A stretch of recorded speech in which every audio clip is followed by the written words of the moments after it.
Welcome to the How To Studio. In this video, I'll show you how to tie a tie using the Half Windsor Knot Method. Please don't forget to like and subscribe. Let's jump right into it. The tips should be 12 inches apart, and you're going to take the wide end and cross it over and then cross it under.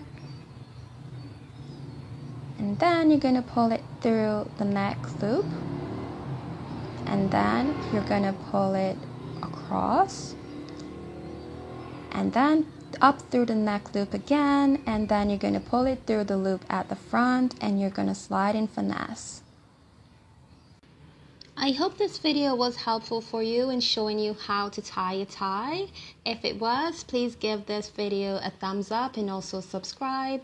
I also have a video with other methods and how you can tie your tie, so please watch that video. You can see it in the video description, or you'll see it popping up on your screen.